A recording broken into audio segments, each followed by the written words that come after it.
Hello and thank you for joining us tonight on Fox 17 Unfiltered. I'm your host, Max Goldwasser. Well, Election Day is finally here. Less than an hour left to cast your vote, so definitely want to get out there and do that if you haven't already. Last year, people in Kentwood exercised their civic duty by voting a woman named Jessica Ann Tyson to her first position in office, and now she serves as a city commissioner here in Kentwood. But that's not all she does. She also owns the Candied Yam, and that is a well-known restaurant that serves really good soul food. But Jessica, she comes from humble beginnings, and you'll see exactly what I mean in just a bit. So because of that, she says to be at this point, she feels like she's living the American dream.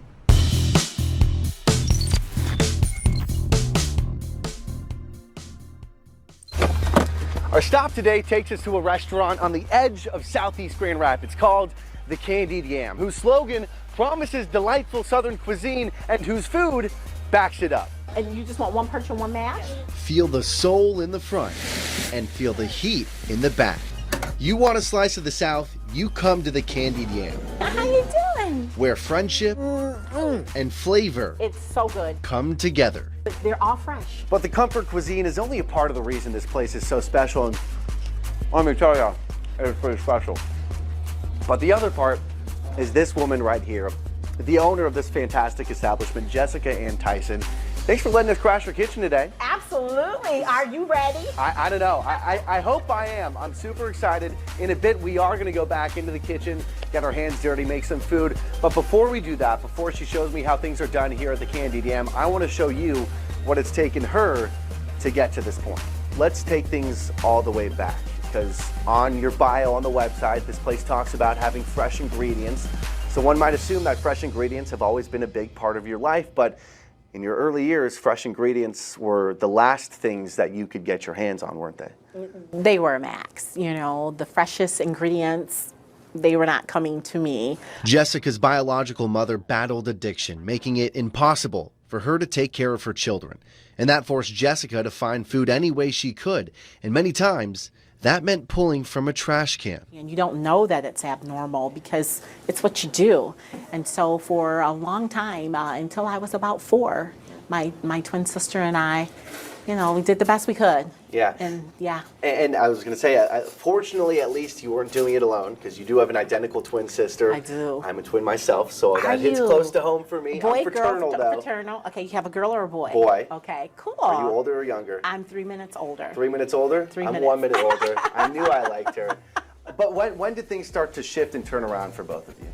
You know, we were in the foster care system, which I'm a proponent for the foster care system, but unfortunately it wasn't a good experience for my sister and I. But after 3 years, their luck started to turn around. A preacher and a teacher, as Jessica put it, wanted to adopt twins. They found Jessica and her sister Monica through an agency, and after several weekly visits, they decided to make it official, giving Jessica and Monica a new home. Thus the love affair began. Her new parents made fresh food a priority, growing onions, collard greens, and so much more in their garden. We understood the opportunity that this food was fresh and it was so good for your body because we were growing it right in our yard. We loved it, and it was good for your soul and your spirit. And coming from the circumstances that we had, this was just like a gift to be able to have a family, a dream family this way. It's a dream Jessica has yet to wake up from. Thank you. When she wasn't cooking meals at home, she used to order food from a restaurant in Southeast Grand Rapids. But one day, in 2016, that restaurant closed, and she decided to make it her own. I have like a group of like 5 things I want to accomplish before I, check up out of here. And this was one of them. And I was like, there's an opportunity. And within 24 hours, I had the business. And it was this exact space that we're in right now? It was this exact space. Wow. Yes. Wow. Today, the Candied Yam is considered one of the top 50 restaurants in Grand Rapids. It's an honor that means so much more than just a label for a woman who used to wonder when and where her next meal would come from. Because I was that little girl who had food scarcity.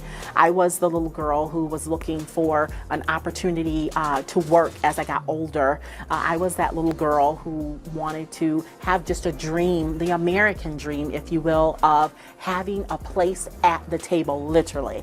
And that's my story. Jessica's story is a special one, and so is her food. This is my first time putting on an apron, and it is showing because I cannot figure it out. So we took a trip into the kitchen to watch it all come together. There we go. That was easy. We fittingly started with the food that gave the restaurant its name, the Candied Yams. It's very simple. We peel 2 boxes a day. 2 boxes totaling 80 pounds. Does all of that get eaten in a full day? Yep, almost. Woo. That's a lot of peeling potatoes, so I figured I would help out a bit. I like that you can just, let it drop on the floor. Yep, we just let it drop on the floor. And we're cleaning up our mess when we're done. I won't be here for that part. Well, looks like I got that nailed down. Time to move on. So we go from peeling to then cutting, right? To cutting. Gotcha. So we cut these. They are, see, little chunks. Nice. The chunks get thrown into a pot. They all get mixed together with 5 different seasonings. What kind of seasonings do we put in there? What? Oh, I can't give away the secret. You want me to tell you my recipe? Wow. Well, I was going to go Matt. home and do this all for myself. No way! You might want to open the Candied Yam too. The spices are a secret. But you know what, Max? What's so cool at the Candied Yam, most of our food has 5 ingredients or less. Okay. No preservatives. Okay. So just like my mom and dad used to make. So I guess I couldn't steal the recipe, but I did get to steal a glance at the finished product. And that's as simple. And You can smell exactly. the sweetness of the Yeah. yams. Wow, that's fantastic. But the sweetest treat of the day wasn't something sweet at all. Jessica let me try her famous collard greens. My first ever collard green. Is it really? So I feel like the bar is set pretty high now. So what do you think about that collard green? They're good. I hate vegetables. Really? So the fact that I like this right now is saying a lot. Okay, well, good. Yeah. So we just heard a great story. We ate some great food.